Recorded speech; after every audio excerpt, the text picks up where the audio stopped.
Hello, my dear friends. Welcome to my channel. Don't forget to like, share, subscribe, and press the bell icon.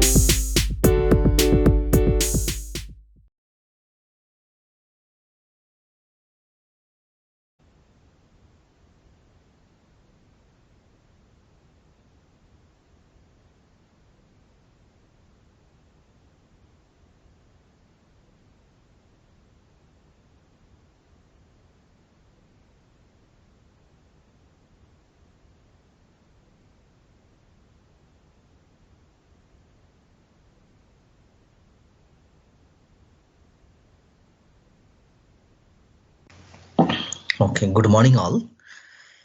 Good morning, sir. Good morning. Morning, जस्तै यो sir. Okay good morning म थोरै सोधिहाल्छु र अगाडि बढ्छु यो global environment त discussion भएको छैन अस्तिको क्लासमा नारायण सर लिनु भएको छैन नि छैन सर छैन सर छैन ओके लामो च्याप्टर जति छोडेको छु भन्दै हुनुहुन्थ्यो सम्भवतः त्यो हिसाबले चाहिँ यो बाँकी होला जस्तो लाग्यो अब यो र अब एउटा च्याप्टर बाँकी होला अब होइन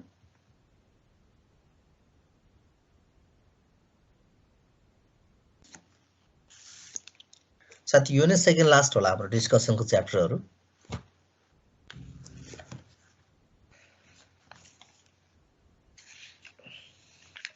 हो सर अब दुईटा बाँकी छ ओके यस पछाडि इन्भाइरोमेन्ट इनर्जी र टेक्नोलोजी भन्ने च्याप्टर छ जुन चाहिँ 4 लेक्चर आवरको छ यो चाहिँ कम्पेरिटिभली अलिकति थोरै लामो छ भनेको 5-7 लेक्चर आवरको क्लास हो भनेपछि यति भएपछि हाम्रो फर्मल डिस्कसन सकिहाल्छ अनि त्यस पछाडि हामी अब के गरेर डिस्कसन गरौँला अरू सब्जेक्टको पनि लगभग यही रेसियोमा छ कि स्पिड अथवा हामी धेरै अगाडि छौँ कि के छ च्याप्टर कोर्सहरू कतिको अगाडि बढेछ सबैभन्दा छिटो गएको त यही नै हो ओके तपाईहरुको एक्जाम कहिलेतिर हुने टेन्टेटिभ केही आछ नोटिसहरू छैन सर छैन है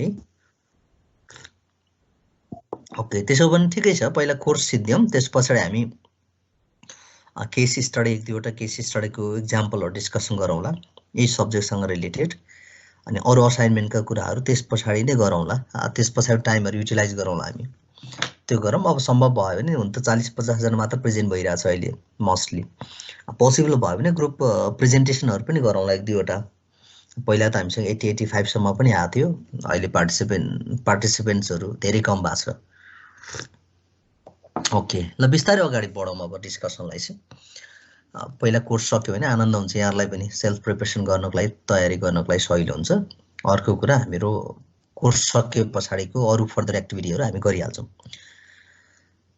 okay so today I'd like to talk about the global इन्भाइरोमेन्टलाई चाहिँ हामी यसको कन्सेप्टका कुराहरू डिस्कसन गर्छौँ यसमा पनि त्यसमा पनि ग्लोबलाइजेसनको कन्सेप्टहरू के हो त भन्ने थोरै रिफ्लेक्सनहरू हामी गर्छौँ च्याप्टरको सिमिलरली हामीले चाहिँ यो च्याप्टरमा चाहिँ डिफ्रेन्ट टाइप्सका जस्तो इकोनोमिक रिफर्म्सहरूको कन्सेप्टहरू डिस्कसन गर्छौँ त्यसमा पनि विशेष गरेर हामीले चाहिँ जस्तो इकोनोमिक इन्टिग्रेसनका कन्सेप्टहरू अथवा चाहिँ हामीले यस्तो साफ्टा नाफ्टा इभन लाफ्टा एसिया होइन बेमस्टेक यी खालका रिजनल इन्टिग्रेसन्सहरूको कन्सेप्टहरू डिस्कसन गर्छौँ जसलाई रिजनल इकोनोमिक ब्लक भनेर पनि पढ्नुभएको होला यहाँहरूले फरक फरक नामले यसलाई चिनिन्छ अथवा यसलाई चाहिँ इकोनोमिक इन्टिग्रेसन पनि भन्न सक्यो त्यो चाहिँ रिजनल बेसिसमा भयो जुन अहिले मैले जुन इक्जाम्पल दिएको छ भनेको क्षेत्रीय सङ्गठनहरू भनौँ न त्यसको थोरै चर्चा गर्छौँ सिलेबसले रिकमेन्ड गरेका टपिक्सहरूमा मात्रै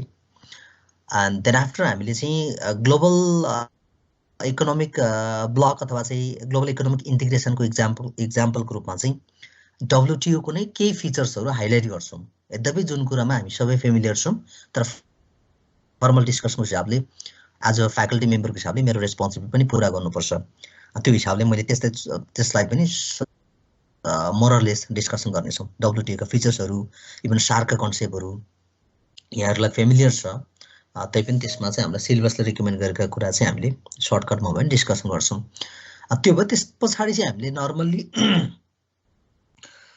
जस्तो काइन्ड अफ द ग्लोबलाइजेसनको इम्प्याक्टहरू नर्मली कस्तो खालको इम्प्याक्टहरू पर्छन् भन्ने कुरा चाहिँ थोरै चर्चा पनि गर्छौँ। त्यो सँगसँगै लगभग हामीले यिनै सेरोफेरोमा डिस्कसन गरिसके पछाडि चाहिँ च्याप्टरहरूको लगभग एन्डतिर हामी आउँछौँ यही च्याप्टरमा चाहिँ। अब ब्रिफली त लर्निङ अब्जेक्टिभ्स भनेर यहाँ राखेको छ, यो चाहिँ लगभग सिलेबस नै हो खासमा चाहिँ भनेको यो कन्टेन्टमा हामी डिस्कसन गर्छौँ। यहाँनिर आउने बेलामा चाहिँ जस्तो हामीले अघि मैले भनिहालेँ, सो ग्लोबलाइजेसनको कन्सेप्टहरू, किनभने जस्तो ग्लोबलाइजेसनलाई चाहिँ डिफ्रेन्ट एक्सपर्टहरूले डिफ्रेन्टली डिफाइन गरेको छ भनेको देयर इज नो हुन्छ नि द सिमिलारिटी अथवा चाहिँ त्यसमा चाहिँ यसको डेफिनेसन्सहरू चाहिँ डेफिनेसन्समा चाहिँ युनिफर्मिटी छैन, ए ग्लोबलाइजेसन हो भन्ने कन्सेप्ट चाहिँ होइन। फर इक्जाम्पल जस्तो इकोनोमिस्टहरूले अर्थशास्त्रीहरूको आफ्नै किसिमका डेफिनेसनहरू छन्, त्यसमा हामी थोरै चर्चा गरौँला। एन्ड इभन बिजनेस एक्जिक्युटिभहरूको आफ्नै किसिमका ओपिनियनहरू छन् ग्लोबलाइजेसनलाई डिफाइन गर्ने। यसलाई कल्चरल ब्याकग्राउन्डबाट पनि डिफाइन गरेको छ भनेको कल्चरल्ली पनि ग्लोबलाइजेसनको कन्सेप्टलाई डिफाइन गरेको छ। Even political kind of the पार्टिजहरूले अथवा पोलिटिकल थट्सबाट अथवा त्यो एङ्गलबाट पनि के गरेको छ ग्लोबलाइजेसनको कन्सेप्टलाई डिफाइन गरेको छ भनेको इभन इन्भाइरोमेन्टल्ली पनि यसलाई डिफाइन गरेको छ भनिसके पछाडि के रहेछ, सो डिफ्रेन्ट एक्सपर्टहरूले डिफ्रेन्ट ग्रुप अफ द पिपुलहरूले चाहिँ ग्लोबलाइजेसनलाई डिफाइन गर्ने, यसलाई पर्सिभ गर्ने कन्सेप्ट चाहिँ के त फरक रहेछ भनेर बुझौँ यसलाई। त्यसमा हामी वान बाई वान पछि आउँछौँ हामी। र अघि मैले भनिहालेँ रिजनल इकोनोमिक इन्टिग्रेसनको पनि थोरै चर्चा गर्छौँ, जसमा चाहिँ सिलेबसले रिकमेन्ड गरेको चाहिँ हामीलाई जस्तो नाफ्टा छ, अनि त्यस्तै एपेक छ, एसिया छ, सार्क, साफ्टा र बिमस्टेक भनेर केही रिजनल इकोनोमिक इन्टिग्रेसनहरू हामीलाई यहाँ च्याप्टरमा राखिदिएको छ, त्यसैमा हामी थोरै डिस्कसन गर्छौँ। र साउथ एसियामा भएको इकोनोमिक रिफर्म्सहरूको थोरै चर्चा गर्ने काम पनि यसमा गर्छौँ। अनि मल्टिनेसनल कम्पनीजको इन्ट्रोडक्सनको पार्टमा थोरै टच गर्नेछौँ हामी, एमएनसीजहरूको बारेमा चाहिँ नेपालको एफडिआईको कन्सेप्टहरू हेरिहाल्छौँ यसमा। र अघि मैले उद्घोष गरे जस्तै एनाउन्स गरे जस्तै डब्लुटिओको बेसिक अब्जेक्टिभ्स होइन, फन्डामेन्टल अब्जेक्टिभ्सहरू के छ, यसको स्ट्रक्चर के छ, प्रिन्सिपल्सहरू एग्रिमेन्ट्सहरू के छन् भन्ने कुराहरू चाहिँ सामान्य चर्चा गर्ने काम चाहिँ यहाँनिर हामी गर्छौँ। त्यसबाट जेनेरेट हुने बेनिफिटहरू के छन् त भन्ने कुरा हेर्छौँ। र नेपालको कन्टेक्स्टमा चाहिँ डब्लुटिओको मेम्बरसिपको रिजनले गर्दाखेरि चाहिँ कस्तो खालको अपर्च्युनिटी पाएको छ अथवा कस्तो खालको चुनौतीहरू सामना गर्नु परेको छ नेपालले भन्ने कुराहरू चाहिँ हामी त्यसमा थोरै चर्चा गर्ने काम चाहिँ गर्छौँ। त्यो भनेको डब्लुटिओको इम्प्याक्ट कस्तो पर्यो त हामी जस्तो डेभलपिङ कन्ट्रीहरूको लागि अथवा हाम्रो कन्ट्रीको लागि विशेष गरेर भन्ने कुरा चाहिँ हेर्छौँ। यद्यपि यो डिबेटकै कुरा डिबेटमै छ, यद्यपि अब डब्लुटिओमा नेपाल जस्तो डब्लुटिओको मेम्बरसिप हुनको लागि अहिले तत्काल चाहिँ रिसेन्टली आवश्यक थियो कि थिएन भन्ने खालको कुराहरू पनि डिबेटेबल छ। त्यसै डिबेटको बिचमा पनि विवादको बिचमा पनि हामीले यसका पोजिटिभ इम्प्याक्टहरू के छन् र नेगेटिभ इम्प्याक्टहरू के छ त्यसमा चाहिँ हामी सामान्य चर्चा गर्ने कामहरू गर्छौँ। फर्स्टमा चाहिँ I'd like to talk about the concept of the globalisation. फर्स्टमा चाहिँ हामी ग्लोबलाइजेसनकै कन्सेप्टहरूमा डिस्कसन गर्छौँ। जस्तो सिम्पली यसलाई के भनिरहेछ भने ग्लोबलाइजेसन भनेको चाहिँ इन्टिग्रेसन नै हो एक किसिमको, मेबी कनेक्ट अथवा हुन्छ नि increasing the connectivity among the people हुनसक्छ एक्रस द बोर्डर है। फेरि यो चाहिँ जस्तो क्रस बोर्डरको कन्ट्रिजहरूमा अथवा चाहिँ between the countries, between the हुन्छ नि एमङ द कन्ट्रिज, त्यो डिफ्रेन्ट कन्ट्रिजहरूको बिचमा चाहिँ एउटा चाहिँ एक्सेसिबिलिटी भनौँ अथवा चाहिँ पहुँच भनौँ, कनेक्टिभिटी बढाउने काम पनि हो एउटा ग्लोबलाइजेसन। त्यो चाहिँ डिफ्रेन्ट टर्म्समा हुनसक्छ अथवा डिफ्रेन्ट वेजमा हुनसक्छ। त्यो इन्टिग्रेसन कनेक्टिभिटी के अर्थमा अथवा चाहिँ कुन वेबाट भन्ने कुरा चाहिँ फरक हुनसक्छ। फर इक्जाम्पल अब ग्लोबलाइजेसनलाई कसरी डिफाइन गरेको छ, it is a process of integration among the people, companies, government of the different nations भन्यो। अब यसबाट पनि क्लियर हुन्छ कि globalisation is not merely the connectivity among the people, त्यो चाहिँ पिपुल बिचको कनेक्टिभिटी मात्र ग्लोबलाइजेसन होइन रहेछ। कम्पनीजको बिचको कनेक्टिभिटी होइन, डिफ्रेन्ट कम्पनीजहरूको बिचमा भएको कनेक्टिभिटी अथवा चाहिँ डिफ्रेन्ट कन्ट्रिजका गभर्मेन्टहरूको बिचमा भएको एक्सचेन्ज हुनसक्छ, कुनै सेयरिङ हुनसक्छ, कनेक्टिभिटी हुनसक्छ। सो त्यो पार्ट पनि के हो त ग्लोबलाइजेसनको कन्सेप्ट हो भनेर भन्छन्। भनेको यी सबै प्रोसेस नै के हो त ग्लोबलाइजेसन हो भनेर भन्छ यसले चाहिँ। र अर्को चाहिँ पिपुल बिचको कनेक्टिभिटी भइहाल्यो। जस्तो हामीसँग सेभरल इक्जाम्पलहरू छ। जस्तो अहिले जस्तो हामी नेपाली युथहरूकै कुरा गरौँ, मोस्ट अफ दि हुन्छ नि इभन म्युजिकहरू भयो, most of the kind of the फेसनका कुराहरू भयो, ट्रेडिसनका कुराहरू भयो, इभन कल्चरका कुराहरू भयो। So these are being adapted from the different countries. भनेको अब हामीले एडप्ट मात्र गरिरहेको छैनौँ, these are being exchange in the international areas. जस्तो हाम्रो कल्चरका कुराहरू, हाम्रो ट्रेडिसनका कुराहरू कतिपय कन्ट्रीका पिपलहरूले फलो गरेर हुन सक्छ, गरिरहेछन्। सिमिलरली हामी पनि के गरिरहेछौँ, हाम्रो जस्तो जीवनशैली लाइफस्टाइलकै कुराहरू भनौँ, that is influence by the western culture. पाश्चात्य मुलुकको जुन एउटा संस्कारबाट हामी प्रभावित भएका छौँ, खानपान, लवाइ खुवाइ, हिँडाइ, हाम्रा जुन चालचलनहरू जस्तो ट्रेडिसनहरू हुनसक्छ, कल्चरहरू, सो त्यसमा चाहिँ हेभी इन्फ्लुएन्सहरू वेस्टर्न कल्चरको छ। त्यसलाई चाहिँ हामी ग्लोबलाइजेसनको नजरबाट हेर्छौँ। फेरि यसमा चाहिँ विश्वव्यापीकरणको एउटा चाहिँ परिणामको रूपमा चाहिँ त्यो खालको चेन्जेसहरूलाई चाहिँ हेर्छौँ।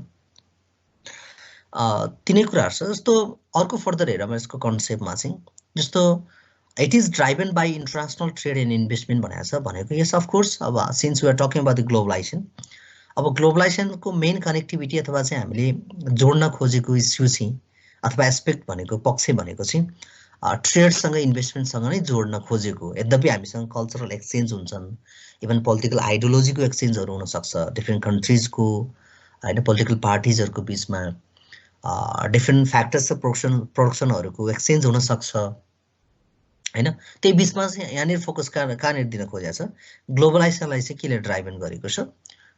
सो इन्टरनेसनल ट्रेड र इन्भेस्टमेन्टले भनेको मेजर फोकस हाम्रो चाहिँ बिजनेस इन्भाइरोमेन्टको फोकस चाहिँ यहाँनिर गर्न खोजेको छ ग्लोबलाइजेसनको कन्सेप्टबाट। सो अर्को डेफिनेसन छ, it refers to the increasing economic अथवा सोसियो कल्चरल अथवा demographic, political and environmental interdependence of the different places around the world भनेको छ। Of course this is same thing. जस्तो ग्लोबलाइजेसनलाई यसले फर्दर के भन्यो भने, जस्तो यसमा चाहिँ इन्क्रिजिङ इकोनोमिक अथवा सोसियो कल्चरल अथवा चाहिँ इन्टरडिपेन्डेन्स भन्यो भनेको त्यो खालको अन्तर सम्बन्ध विकास गर्यो। आर्थिक अन्तर सम्बन्ध हुनसक्छ, सामाजिक सांस्कृतिक अन्तर सम्बन्धका कुराहरू भइहाल्यो, डेमोग्राफिक अन्तर सम्बन्धका कुराहरू भइहाल्यो, पोलिटिकल काइन्ड अफ द अन्तर सम्बन्ध अथवा इन्भाइरोमेन्टल इन्टरडिपेन्डेन्सका कुराहरू भयो। सो डिफ्रेन्ट प्लेसेस अथवा डिफ्रेन्ट कन्ट्रिजहरूको बिचमा चाहिँ, जस्तो इन्भाइरोमेन्टको कुरा गर्ने बेला हुन त अहिले पछि आउँछौँ हामी, इन्भाइरोमेन्टकै कुराहरूमा पनि जस्तो अहिले चाहिँ जस्तो ओजन लेयर डिप्लेसनका कुराहरू छन्, त्यसलाई के भन्छ त्यो काइन्ड अफ दि हुन्छ नि ओजन तहहरू त्यो विनाश हुने ट्रेन्डहरू बढिरहेछ, जसले गर्दाखेरि जस्तो अहिले चाहिँ जस्तो चाहिँ टेम्परेचरहरू चाहिँ बढिराख्ने, सो डिफ्रेन्ट इम्प्याक्टहरू परिरहेछन्। र सिमिलरली अर्को चाहिँ जस्तो पल्युसनका कुराहरू छ, जस्तो एयर पल्युसन, सेभरल टाइप्सका पल्युसन्सहरू क्रिएट भइरहेछ, अथवा त्यसले गर्दाखेरि चाहिँ इन्भाइरोमेन्टल डिग्रेडेसनका कुराहरू भयो, इन्भाइरोमेन्टल अथवा डिप्लेसनका कुराहरू, डिटोरिएसन भनौँ न, त्यसमा चाहिँ सखाप हुँदै जाने कन्डिसन्सहरू हुनसक्छ। त्यो खालको जुन डिस्ट्रक्सन्सहरूलाई मिनिमाइज गर्नको लागि चाहिँ, जस्तो अहिले ग्लोबल वार्मिङकै कुरा गरौँ न, यसलाई मिनिमाइज गर्नको लागि चाहिँ इभन ग्लोबल इफोर्टहरू अथवा कलेक्टिभ इफोर्ट्सहरू चाहिँ लगाइरहेछन्। भनेको के त भन्दाखेरि इभन डिफ्रेन्ट कन्ट्रिजहरूले चाहिँ त्यस्तो खालको इनिसिएसन गरेको छ, जसको कारणले गर्दाखेरि सो इन्भाइरोमेन्टल इस्युजहरू, प्रब्लम्सहरू चाहिँ सामूहिक रूपमा यसलाई चाहिँ सामना गर्न सकुन् अथवा चाहिँ समाधान गर्न सकोस्। त्यो भनेको चाहिँ इन्भाइरोमेन्टल ग्लोबलाइजेसनको इक्जाम्पल हो भनेको। So each and every country so they are depending on each other, कि एकअर्कामा चाहिँ निर्भर भइरहेको छ। सो नेपालले मात्र कन्ट्रोल गरेर पनि नहोला, इन्डियाले मात्र कन्ट्रोल गरेर नहोला, अथवा एसियाले मात्र कन्ट्रोल गरेर नहोला इन्भाइरोमेन्टल पल्युसन भन्ने कुरा चाहिँ। सो त्यसो भएको हुनाले अहिले चाहिँ जस्तो इलेक्ट्रोनिक भेहिकल्सहरूको कन्सेप्टहरू अझ होइन ब्रोडली आइरहेछ। यसका रिजन त धेरै छन्, तर इन्भाइरोमेन्टल एस्पेक्टबाट हेर्ने हो भने यो चाहिँ राम्रो साइन अथवा सिम्पटम हो भनेको। इन्भाइरोमेन्टल्ली पनि के त, so they are making the exchange of the different things, different कन्ट्रिजका पिपलहरूले चाहिँ अथवा गभर्मेन्टहरूले चाहिँ they are making the exchange of the different things. So त्यो पनि एउटा ग्लोबलाइजेसनको इक्जाम्पल हो अथवा ग्लोबलाइजेसनको कन्सेप्ट हो। सो आइदर त्यो इकोनोमिकली कनेक्टिभिटी हुनसक्छ, इकोनोमिकल थिङ्सहरू चेन्ज हुनसक्छ, एक्सचेन्ज हुनसक्छ, कल्चरल थिङ्सहरू एक्सचेन्ज हुनसक्छ, डेमोग्राफिक एस्पेक्ट्सहरूको एक्सचेन्ज हुनसक्छ, पोलिटिकल अथवा सेभरल अदर इन्भाइरोमेन्टल थिङ्सहरूको बिचमा चाहिँ सहकारी हुनसक्छ, अथवा त्यो विभिन्न खालको फङ्सन्सहरू कन्डक्ट गर्नको लागि चाहिँ विभिन्न खालको कोलाबोरेसनहरू हुनसक्छ। यी सबै एक्टिभिटीलाई फङ्सनिङ सिस्टम्सहरूलाई चाहिँ ग्लोबलाइजेसन भनेर पनि हेर्न सक्यो। अब यसमा चाहिँ जस्तो इभन यसलाई सपोर्टिभ अथवा ग्लोबलाइजेसनलाई फर्दर फ्लोरिस गराउने फर्स्ट आउने काम चाहिँ केले गर्छ भन्दाखेरि the role of the WTO होइन, अवश्य पनि जस्तो वर्ल्ड ट्रेड अर्गनाइजेसनको भूमिकाहरू नै हो, अथवा युरोपियन युनियनहरूको जुन त्यसमा 27 र 28वटा कन्ट्रिजहरू को इन्भल्भमेन्ट भएर चाहिँ युरोपियन युनियनहरुको चाहिँ एउटा फर्मेसन भएको छ त्यसको रोलहरु यी सबैले चाहिँ के गरेको छ जस्तो ग्लोबलाइजेसनलाई चाहिँ फर्दर इटा थप्ने काम अथवा चाहिँ ग्लोबलाइजेसनको कन्सेप्टलाई फर्दर पोसिबल बनाउने काम चाहिँ यिनीहरुको इन्डेभरबाट भएको छ अथवा यो डब्ल्युटिओ EU को प्रयासबाट भएको छ भन्न खोजे सो अफ कोर्स यसमा चाहिँ अर्को चाहिँ रोल भनेको टेक्नोलोजी इन्फर्मेसन टेक्नोलोजीको रोल पनि यसमा चाहिँ व्यापक छ हैन कम्प्रिहेन्सिभ टाइपको रोलहरु छ जसले गर्दाखेरि चाहिँ एउटा ग्लोबल मार्केट नै एउटा स्मल भिलेज जस्तो टाइपको चाहिँ मार्केटमा अहिले चाहिँ कन्भर्ट भइसकेको अवस्थाहरु छ यो चाहिँ इन्फर्मेसन टेक्नोलोजीको रिभोल्युसन भनौं अथवा यसको के भन्छ क्रान्ति भनौं त्यो डेभलपमेन्टले गर्दाखेरि चाहिँ अहिले चाहिँ ग्लोबलाइजेसनको कन्सेप्टहरु चाहिँ पोसिबल भएको छ इभन यति ठुलो चाहिँ संसार चाहिँ सानो एउटा साँगुरो एउटै आँगनको चाहिँ संसार जस्तै बनेको अवस्थाहरु छ सो यसमा चाहिँ नर्मली हैन लोकल फेनोमेनाहरुलाई चाहिँ ग्लोबल एस्पेक्टहरुमा कन्भर्ट गर्ने ट्रान्सफर्म गर्ने प्रोसेस पनि हो भनेर डिफाइन गरेको छ जस्तो विभिन्न खालको लोकल रिसोर्सेसका कुराहरु त्यो चाहिँ ग्लोबल मार्केटमा जान सक्ने पोसिबिलिटीहरु रहन सक्छ त्यही हिसाबले चाहिँ एउटा लोकल फेनोमेनाहरु चाहिँ ग्लोबल एस्पेक्टमा अथवा चाहिँ ग्लोबल मार्केटमा चाहिँ ट्रान्सफर्म हुन्छ भन्ने एउटा कन्सेप्ट चाहिँ ग्लोबलाइजेसनले डिफाइन गरेको छ अघि हामीले उद्घोष गरे जस्तै जस्तो यसका डिफरेन्ट मिनिङहरु छन् डिफरेन्ट काइन्ड अफ दि पिपुलहरुको लागि यसले डिफरेन्ट ग्लोबलाइजेसनलाई चाहिँ डिफरेन्टली यसलाई डिफाइन गरेको छ जस्तै एउटा बिजनेस एक्जिक्युटिभहरुले चाहिँ ग्लोबलाइजेसन कसरी डिफाइन गर्छ भन्दाखेरि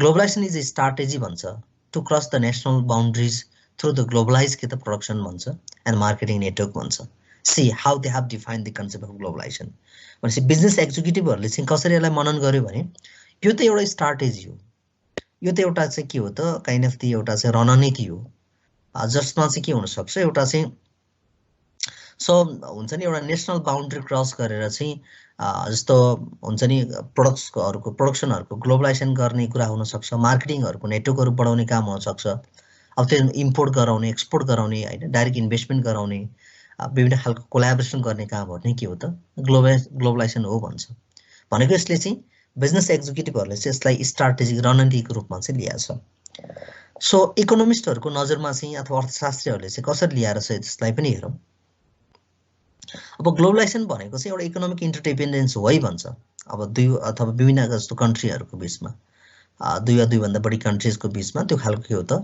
आर्थिक एउटा चाहिँ अन्तर्सम्बन्ध विकास भएको अवस्था हो भन्छ यसलाई चाहिँ अब यसलाई अलिकति रिडिङै गरौँ so globalisation is the economic interdependence between the countries in terms of the flow of the capital technology भनेको छ एन्ड द लेबर भने सिम्पली यहाँनिर इकोनोमिस्टले कहाँनिर जोड दिन खोजेको छ भने इकोनोमिस्टले चाहिँ फ्याक्टर्स अफ प्रोडक्सनको एक्सचेन्ज हुने कुरालाई अझ बढी परिकल्पना गरेको छ जस्तो त्यो भनेको के हो त जस्तो हामी इकोनोमिक्सको भाषामा त ल्यान्ड लेबर हैन क्यापिटल जस्तो कुराहरु चाहिँ हाम्रो फ्याक्टर्स अफ प्रोडक्सनमा राखेका हुन्छ अब त्यतिमा लिमिट त छैन हाम्रो चारवटा फ्याक्टर्स अफ प्रोडक्सन चाहिँ यो चाहिँ ट्रेडिसनल एप्रोचबाट डिफाइन गरेको हो त्योभन्दा बढी चाहिँ जस्तो इभन र मेटल्सहरु अब डिफरेन्ट थिङ्सहरु चाहिँ उत्पादनको साधनको रूपमा चाहिँ जस्तो इकोनोमिक्समा पनि डिफाइन गरेको छ त्यसो भएको हुनाले त्यो चाहिँ उत्पादनको साधनहरुको चाहिँ विनिमय अथवा एक्सचेन्ज हुने कन्सेप्ट चाहिँ ग्लोबलाइजेसन कन्सेप्ट राखेको छ भनेको के त भन्दाखेरि तात्पर्य यदि दुई वा दुई भन्दा बढी कन्ट्रीजको बीचमा अथवा देशहरुको बीचमा चाहिँ यदि त्यो उत्पादनको साधनहरुको चाहिँ एक्सचेन्ज हुन्छ भने त्यस्तो खालको कन्सेप्टलाई चाहिँ ग्लोबलाइजेसन भनिनेछ भनेर इकोनोमिस्टहरुले डिफाइन गरेको छ भनेको के हो त जस्तो आर्थिक रूपमा चाहिँ एकअर्कामा चाहिँ परनिर्भर रहने भो हामी के हदसम्म चाहिँ अरु कन्ट्रीमा निर्भर रहने होला केही चीजको लागि अथवा अरु कन्ट्रीले हाम्रो प्रोडक्सनसँग अथवा हाम्रो फ्याक्टर्स अफ प्रोडक्सनसँग चाहिँ उत्पादनको साधनसँग डिपेन्ड रहने कुरा होला अथवा त्यो चाहिँ के हुने भयो एउटा अर्को अवस्था भनेको चाहिँ फ्याक्टर्स अफ प्रोडक्सनहरु चाहिँ एउटा कन्ट्रीबाट अर्को कन्ट्रीमा मुभमेन्ट हुने कन्डिसन्स रहनु पर्यो भनेको सबै फ्याक्टर्स अफ प्रोडक्सन त नहोला ल्यान्डको कुरा त मुभमेन्ट हुने कुरा नहोला तर पोसिबल फ्याक्टर्स अफ प्रोडक्सन भनौं न त्यो बाहेकका अरु सम्भावित उत्पादनको साधनहरु चाहिँ के हुनु पर्यो त्यो चाहिँ ग्लोबल मार्केटमा अथवा डिफरेन्ट कन्ट्रीजमा चाहिँ त्यसको मुभमेन्टहरु भयो भने चाहिँ त्यसलाई चाहिँ के भन्न सकिन्छ ग्लोबलाइजेसन भन्न सकिन्छ तर त्यो पनि विदाउट बेरियर त्यो पनि कुनै विघ्न बाधा कुनै रेस्ट्रिक्सन्सहरु हुन भएन इजिली चाहिँ के हुनुपर्छ त्यसलाई चाहिँ सप्लाई गर्न सक्ने अथवा शिफ्ट गर्न सक्ने अवस्था भयो भने त्यसलाई चाहिँ ग्लोबलाइजेसन भनिनेछ भनेर इकोनोमिस्टहरूले त्यसलाई डिफाइन गरेको छ। अर्को चाहिँ पोलिटिकल साइन्टिस्टहरूको डेफिनेसन्सहरू छ, तिनीहरूले पनि आफ्नो वेबाट डिफाइन गरेको छ। बेसिकली चाहिँ यस्तो पोलिटिकल साइन्टिस्टहरूले चाहिँ अब यसलाई कसरी हेरेको छ भने एकैछिन है त शिफ्ट भएछ। ओके, पोलिटिकल साइन्टिस्टहरूले चाहिँ यसलाई कसरी हेरेको छ भने जब यसमा चाहिँ डिफ्रेन्ट पोलिटिकल आइडियोलोजीहरू जस्तो हामीसँग जस्तो होला, अब नेपाल कम्युनिस्ट पार्टीका आफ्नै कम्युनिस्ट बेसका पोलिटिकल आइडियोलोजीहरू छन्, नेपाली काङ्ग्रेसका आफ्नो किसिमका डेमोक्रेटिक पोलिटिकल आइडियोलोजीका कुराहरू होला। त्यो चाहिँ के भइरहेको हुन्छ नर्मली चाहिँ जस्तो डिफ्रेन्ट कन्ट्रिजको बिचमा एक्सचेन्ज भइरहेको हुन्छ जस्तो पोलिटिकल आइडियाजको कुराहरू हेर्ने हो भने चाहिँ। सो द्याट्स वाइ इभन होइन कम्युनिस्ट बेसका पोलिटिकल आइडियोलोजीको कुराहरू चाइनासँग चाहिँ मिल्दोजुल्दो होला होइन, इभन कोरियासँग मिल्दोजुल्दो होला, अथवा यसको प्र्याक्टिसेसको कुराहरू फरक हुनसक्छ, अमेन्डमेन्ट मोडिफिकेसन भएको हुनसक्छ। तर सिम्पली के हो त त्यो पोलिटिकल आइडियोलोजीहरू चाहिँ so these are borrowed from the different countries. यो चाहिँ के गरेको छ अर्को डिफ्रेन्ट कन्ट्रिजमा इमर्ज भएको कन्सेप्टहरू चाहिँ एक्सचेन्ज भइरहेको हुन्छ। अब इभन डेमोक्रेटिक प्र्याक्टिसेसका कुरा गरौँ जस्तो युएसका कन्सेप्टहरू, युएसले फलो गरेको डेमोक्रेटिक प्र्याक्टिसेसका कुराहरू इभन होइन, अथवा युरोपियन युनियनले प्र्याक्टिस गरेका डेमोक्रेटिक प्र्याक्टिसेसहरू फिलोसफीहरू अथवा जुन हुन्छ नि त्यो पोलिटिकल डक्ट्रिनहरू भनौँ न, त्यो सिद्धान्तहरू त्यो चाहिँ के हुन्छन् सो डिफ्रेन्ट कन्ट्रिजका पोलिटिकल पार्टिजहरूले चाहिँ त्यसलाई एडप्ट गर्न सक्छ। त्यो एडप्टेसनलाई पनि के हदसम्म के भन्न सक्यो ग्लोबलाइजेसन भन्न सक्यो भनेको त्यसमा चाहिँ के हुनु पर्यो पोलिटिकल साइन्टिस्टको नजरमा चाहिँ पोलिटिकल थिङ्सहरू पोलिटिकल आइडियोलोजीहरू मैले अघि भने पोलिटिकल त्यो डक्ट्रिन्सहरू चाहिँ एक्सचेन्ज हुनु पर्यो कि त्यो भयो भने त्यस्तो जुन एक्सचेन्ज पोलिटिकल आइडियाज नर्म्स भ्यालुजहरू चाहिँ डिफ्रेन्ट कन्ट्रिजको बिचमा एक्सचेन्ज हुन्छ भने अथवा इन्टिग्रेसन हुन्छ भने त्यसलाई नै ग्लोबलाइजेसन भनिन्छ। भनेको यसमा चाहिँ के हुने रहेछ ग्लोबलाइजेसन डिफाइन गर्ने नजरहरू पर्सेप्सनहरू चाहिँ फरक फरक रहेछ, फरक फरक एक्सपर्टहरू फरक फरक ग्रुप अफ पिपुलको लागि चाहिँ।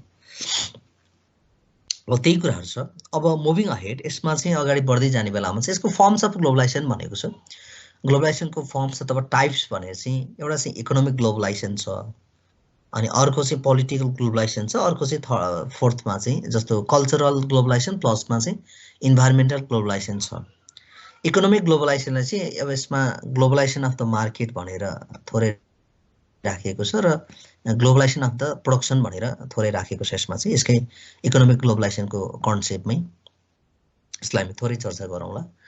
फर्स्टमा चाहिँ इकोनोमिक ग्लोबलाइजेसनको कन्सेप्टमा हामी थोरै चर्चा गरौँ। यसमा चाहिँ अघि हामीले as we discuss before economic globalisation refers to the shift होइन towards a more integrated and interdependent world economy भनेको छ।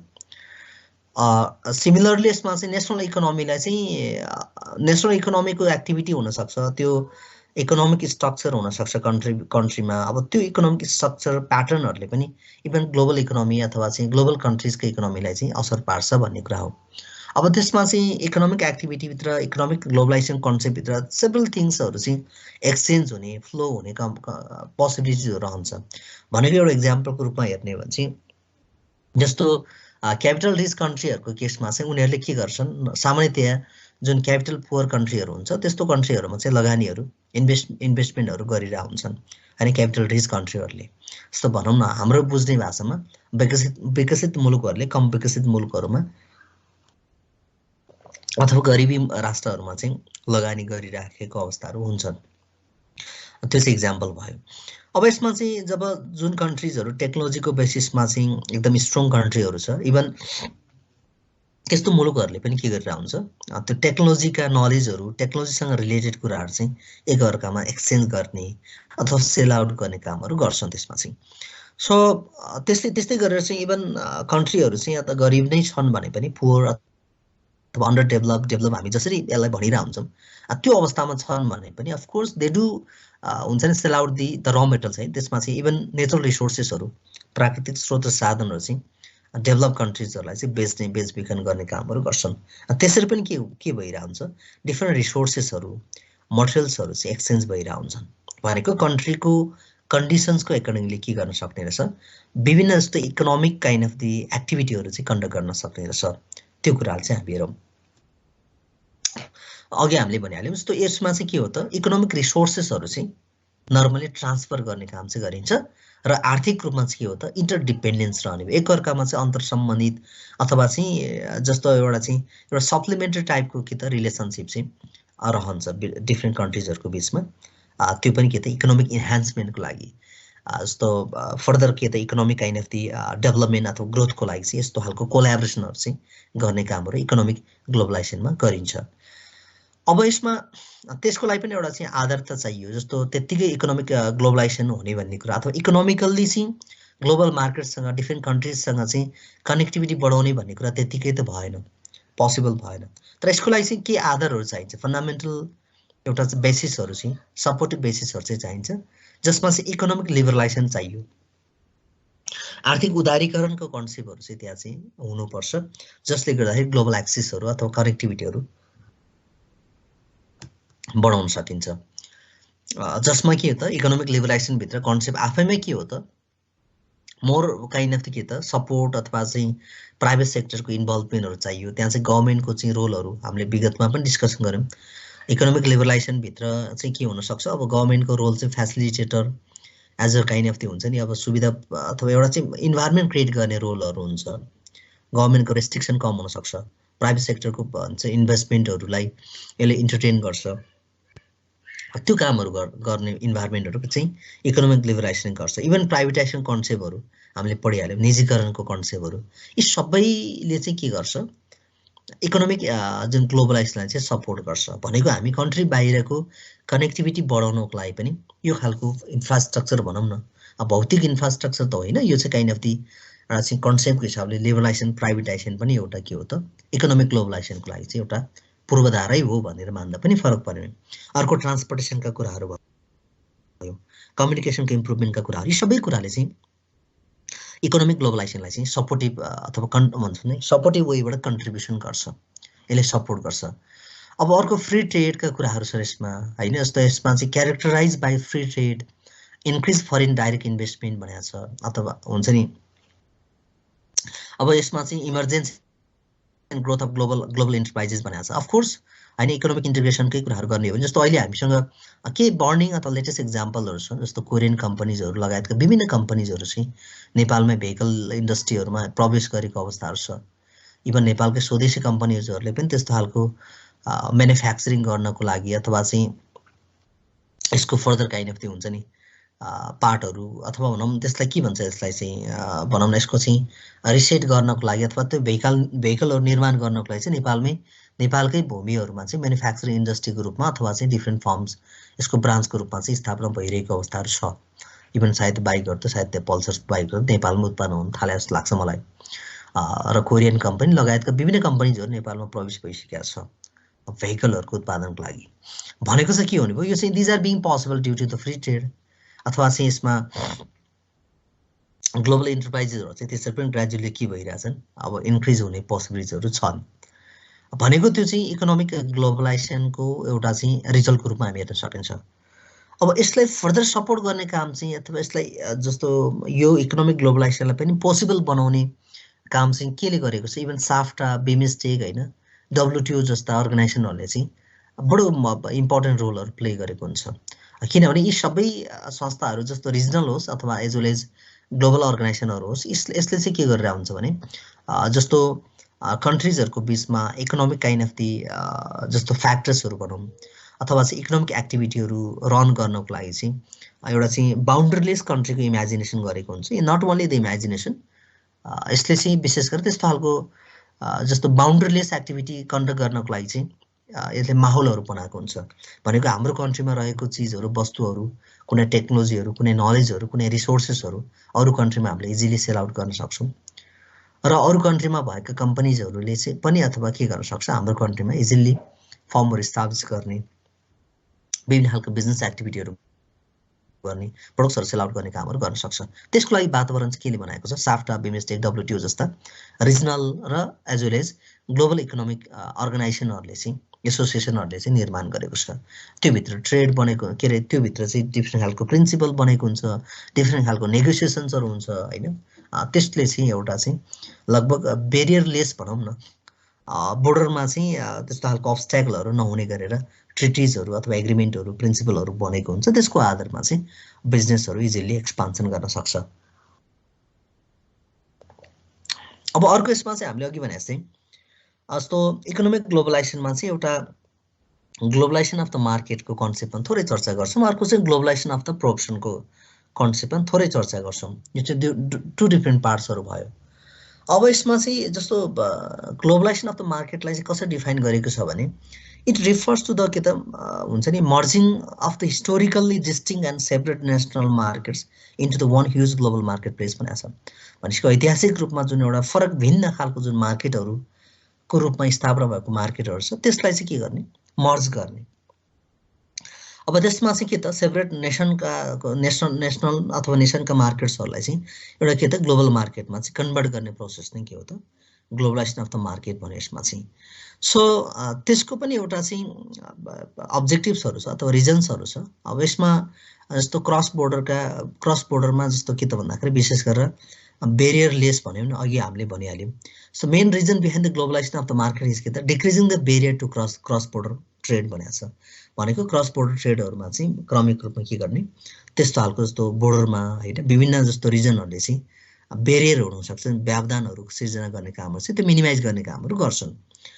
एक्जाम्पलको रूपमा चाहिँ एक्सक्युज मी यस्तो कोका कोला कम्पनीहरू भयो यसले चाहिँ ग्लोबल मार्केट क्रिएट गरेको छ। It is not limited within the के त द लिमिटेड जियोग्राफिकल एरियाज। यसले चाहिँ ग्लोबलका धेरै ठुलो भन्छन् मार्केटहरू चाहिँ क्याप्चर गरेको छ। यसको माइलेज ठुलो छ। म्याकडोनाल्डका कुराहरू भयो स्टारबक्सका कुराहरू भयो होइन यसले चाहिँ इभन ग्लोबल मार्केटमा प्रडक्ट्सहरू चाहिँ सेल आउट गर्छ जसले गर्दाखेरि चाहिँ ग्लोबल मार्केट क्रिएसन भएको छ। यो चाहिँ इक्जाम्पल भयो। यसले पर्टिकुलर जियोग्राफिकल एरियालाई मात्रै हेरेन ग्लोबल मार्केटलाई नै कभर गरेको छ। अर्को ग्लोबलाइजेसन अफ द प्रोडक्सन भनेको चाहिँ सिम्पली के हो त यसमा चाहिँ जस्तो sourcing of goods and services भनेको छ from the location around the globe भनेको छ to take the advantage of the cost and quality of the factors of the production. भनेको सिम्पली हामीले के कसरी हाम्रो वेबाट कसरी पनि बुझ्न सक्यो भने अब यसमा चाहिँ यसले चाहिँ नर्मली के गर्न सक्ने भयो यसले चाहिँ इभन प्रोडक्सनको लागि पनि ग्लोबल्ली हेर्ने भयो कि जस्तो अब यो चाहिँ नेपालमा जस्तो मानौँ कुनै कम्पनीजहरूले म्यानुफ्याक्चरिङ गरिरहेछ भने यो कम्पल्सन छैन कि त्यो प्रडक्ट चाहिँ नेपालमा मात्र उत्पादन गर्नुपर्छ अथवा चाहिँ नेपालको लोकेसन मात्र एउटा म्यानुफ्याक्चरिङको बेस बनाउनुपर्छ भन्ने कुरा रहेन। इभन अर्को कुरा चाहिँ के भन्नुभयो यसमा चाहिँ जस्तो हामी पढ्छौँ यसभन्दा पछाडि जस्तो नाफ्टामा हामी त्यसलाई डिस्कसन गरौँला। जस्तो यसमा चाहिँ मेक्सिको होइन अनि त्यसमा चाहिँ क्यानाडा र अमेरिका तीनवटा कन्ट्रिजहरूको चाहिँ एउटा जस्तो हाम्रो जस्तो जस्तो हाम्रो चाहिँ सार्कको अथवा बिमस्टेकको कन्ट्रिजहरूको जस्तै एउटा चाहिँ एसोसिएसन छ होइन जसमा चाहिँ अमेरिका मेक्सिको र जस्तो क्यानाडाको बिचमा जस्तो मोस्ट अफ दि के त म्यानुफ्याक्चरिङ अमेरिकाले चाहिँ जस्तो मोस्ट अफ दि म्यानुफ्याक्चरिङहरू चाहिँ मेक्सिकोमा लगेर यसले चाहिँ सिफ्ट गरेको छ। भनेको किन त भन्दाखेरि त्यहाँको लेबरहरू अथवा त्यहाँ चाहिँ जस्तो त्यहाँको फ्याक्टर्स र प्रोडक्सनहरू चाहिँ एकदम चिप हुने भएको हुनाले इभन अमेरिकाले चाहिँ जस्तो भनौँ न उसका जस्तो त्यो रिजनल इकोनोमिक इन्टिग्रेसनको एउटा चाहिँ बेसिसमा चाहिँ उसले कतिपय म्यानुफ्याक्चरिङहरू चाहिँ मेक्सिकोमा गएर गरिरहेका हुन्छन् अथवा प्रोडक्सनहरू भनौँ न। सो वाइ भन्दाखेरि to take the cost advantage अथवा चाहिँ कस्टको हिसाबले होइन हरेक हिसाबले चाहिँ यसमा चाहिँ बेनिफिट लिनको लागि चाहिँ they are shifting their production into the के त मेक्सिको। त्यस्तै इभन अब चाइनामा भइहाल्यो होइन चाइनाको लेबरहरू सस्तो भनेर पनि क्लेमहरू आइरहेछ। इभन अब इन्टरप्रिटेसनहरू त फरक छ तर मैले सिम्पली के भने इभन चाइनामा चाहिँ लेबरहरू सस्तो हुन्छन् भनेर भनिरहेको हुन्छन् र इभन इन्डिया अथवा एसियन कन्ट्रिजहरूमा चाहिँ लेबर कस्टहरू कम हुन्छ जसले गर्दाखेरि चाहिँ फिनिस गुड्सको प्राइसहरू चाहिँ कम हुन आउँछ भन्ने एजुम्सन हो। भनेको के हो त भन्दाखेरि so country can shift their अथवा even company can shift their production अथवा जुन एउटा म्यानुफ्याक्चरिङ प्रोसेसहरू चाहिँ उसले चाहिँ जुन कन्ट्रीमा उत्पादन गर्दा चाहिँ इकोनोमिज अफ स्केल गेन गर्न सक्छ स्तरको मितव्ययिता अथवा चाहिँ कस्ट मिनिमाइज गर्न सक्छ त्यस्तो कन्ट्रीमा गएर चाहिँ के गर्छ उसले प्रोडक्सन गर्न सक्छ जसमा क्वालिटी पनि मेन्टेन हुने कुरा रहनु पर्यो सम्भव र कस्टलाई पनि मिनिमाइज गर्ने सम्भावना चाहिँ रहनुपर्छ। सो त्यस्तो गरिसके पछाडि मात्र के हुनसक्छ यसमा चाहिँ मार्केटमा इफेक्टिभली कम्पिट गर्न सक्छ। त्यसो भएको हुनाले ग्लोबलाइजेसन अफ प्रोडक्सनलाई चाहिँ हामीले यसरी पनि हेर्न सक्यो। सो प्रोडक्सनको चाहिँ के हो त काइन्ड अफ दि प्लेसेसहरू चुज गर्ने कामहरू गरिन्छ। अथवा इन्टरनेसनल बिजनेसमा त अब डिफ्रेन्ट एप्रोचै हुन्छ म्यानेजमेन्टको। यहाँले सायद पढिसक्नु पनि भयो होला, अलि बिबिए बिबिएम ब्याकग्राउन्डबाट आउनु भएको छ भने, होइन भने थर्ड सेमिस्टरमा यहाँले इन्टरनेसनल बिजनेस पढ्नुहुन्छ, त्यसमा अझ ब्रोडली हाइलाइट गर्नु होला। मैले जस्ट अहिले चाहिँ रेफरेन्सको रूपमा इक्जाम्पल मात्र सेयरिङ गर्न खोजेँ। जस्तो 3-4वटा एप्रोचेसहरूलाई एडप्ट गरेर चाहिँ कम्पनीजहरू चाहिँ अगाडि बढिरहेको हुन्छ। जस्तो इथोसेन्ट्रिक एप्रोचहरू होइन, जियोसेन्ट्रिक एप्रोचहरू भयो।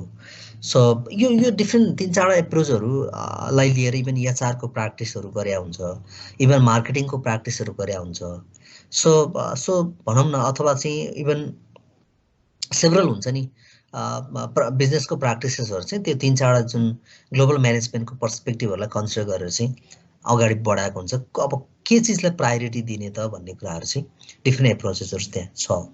सो मार्केटिङको एङ्गलबाट पनि इन्टरनेसनल बिजनेसलाई हाइलाइट गरेको छ, इन्टरनेसनल मार्केटिङ कन्सेप्टहरू, इन्टरनेसनल एचआरका कुराहरू, इन्टरनेसनल प्रोडक्सनका कुराहरू।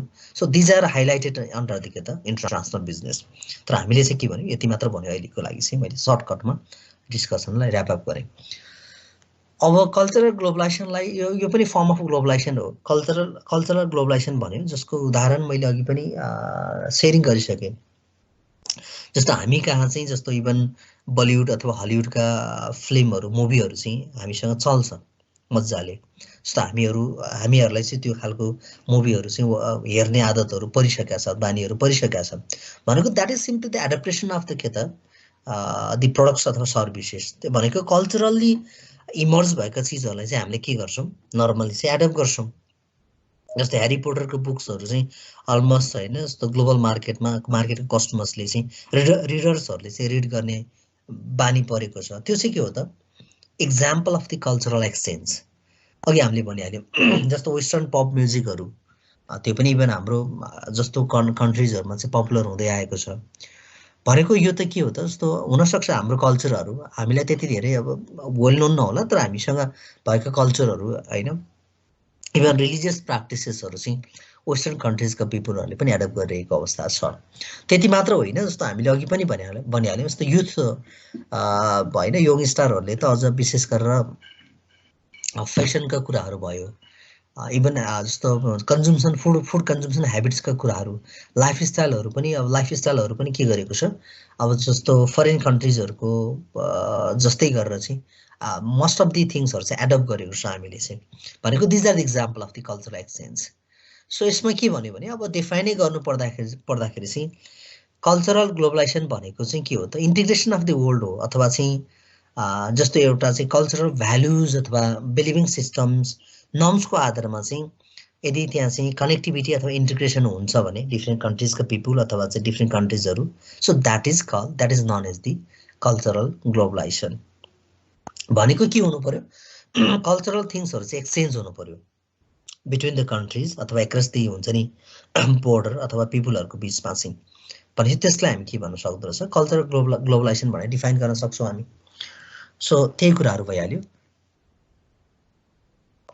यो भयो कल्चरल ग्लोबलाइजेसनको कन्सेप्टहरू। अब यसमा चाहिँ अफकोर्स यसका पनि अब यसको रिभोल्युसन हुनुमा पनि यसको डिफ्रेन्ट रिजनहरू छन्। कल्चरल ग्लोबलाइजेसन कन्सेप्टलाई चाहिँ प्र्याक्टिकल्ली पोसिबल बनाउने काम चाहिँ केले गरेको छ, जस्तो अहिलेको जस्तो स्याटेलाइट कम्युनिकेसनहरू भयो अथवा टेलिकम्युनिकेसन नेटवर्कहरू भयो, इन्फर्मेसन टेक्नोलोजीहरूमा अथवा इन्टरनेटमा जति चेन्जेसहरू आयो, अब अहिले अब साँच्चै भन्ने हो भने हामीले जस्तो 1-2 डिकेड्स भित्रमा पनि अब ठुलो रिभोल्युसन भएको छ नेपालमा पनि। अब मोस्ट अफ दि सर्भिसेसहरू चाहिँ अहिले अनलाइन सिस्टमहरूमा कन्भर्ट भइरहेछ। इभन गभर्मेन्टको सर्भिसेसका कुराहरू किन नगरौँ, इभन प्राइभेट सेक्टर्सको सर्भिसेसकै कुरा किन नगरौँ। सो दिज आर हुन्छ नि बिङ काइन्ड अफ दि हुन्छ नि चेन्ज, त्यो चाहिँ एकदमै चेन्ज भइरहेछ, ऱ्यापिडली चेन्जेस भइरहेछ।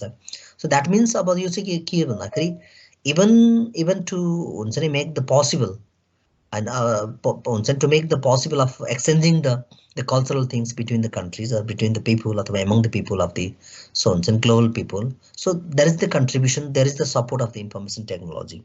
इन्टरनेटको चाहिँ जमाना छ, टेलिभिजन छ, ब्रोडकास्टिङ मिडियाजहरू छन्। यसको परिणामस्वरूप एज अ रिजल्ट चाहिँ के भएको छ, कल्चरल थिङ्सहरू चाहिँ चेन्ज भएको छ अथवा एक्सचेन्ज हुनको लागि सम्भव बनाएको छ।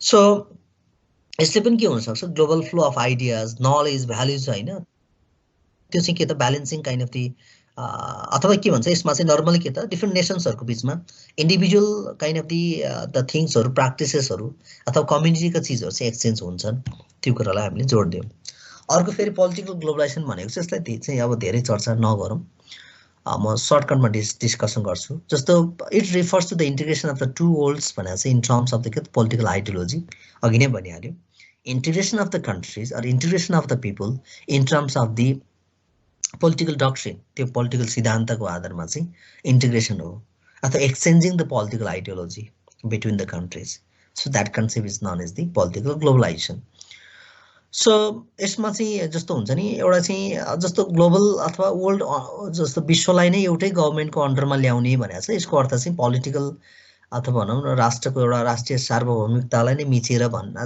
एउटै कन्ट्री गभर्नमेन्ट बन्ने भन्ने कुरा चाहिँ होइन तर यसले कस्तो कुरा परिकल्पना गरेको छ भने जस्तो सर्टेन इश्युजहरुमा चाहिँ अघि हामीले भन्यो नि डिफ्रेन्ट नेगोसिएसनहरु डिफ्रेन्ट ट्रिटिजहरु गर्ने कामहरु गर्छ जस्तो हाम्रो अघि भनिहाले जस्तो चाहिँ ग्लोबल वार्मिङको कन्टेक्स्टमा अथवा इन्भाइरोन्मेन्टल प्रोटेक्सनको केसमा चाहिँ सो डिफ्रेन्ट कन्ट्रीजका गभर्नमेन्टहरु they are standing at the same place to make the protection of the environment भनेको that is how they are doing the practice right भनेको त्यो के हुने भयो गभर्नमेन्टको कमिटमेन्टले चाहिँ त्यस खालको जस्तो कोलाबोरेसनहरु चाहिँ पोसिबल बनायो भनेको के हो त एउटै प्याटर्नको त्यस्तो इन्भाइरोन्मेन्टल प्रोटेक्सनको केसमा चाहिँ के गरेको छ एउटै प्याटर्नको प्र्याक्टिसेसहरु चाहिँ गर्ने भयो त्यो हुन सक्छ एउटा एक्जाम्पल चाहिँ के हुन सक्छ bringing the whole world under the one government भनेको चाहिँ त्यसै पनि हेर्न सकिन्छ सो यसमा चाहिँ जस्तो यसमा नर्मली अब अर्को हेरौं जस्तो युरोपियन युनियनहरु भयो हैन इभन अमेरिकाहरु भयो अथवा अमेरिका भयो अनि त्यस्तै सार्क अथवा डब्ल्युटिओ अथवा चाहिँ युनाइटेड नेसन्सहरु भयो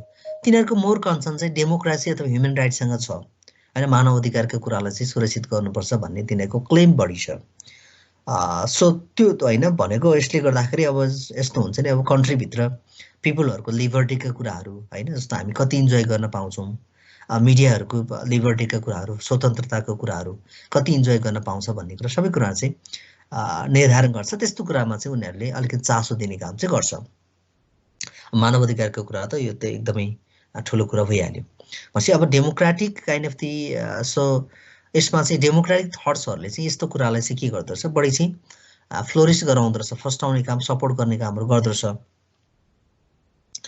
सो यिनै कुराहरु छ यसमा चाहिँ नर्मली अब अर्को कुरा चाहिँ के छ भन्दाखेरि यसले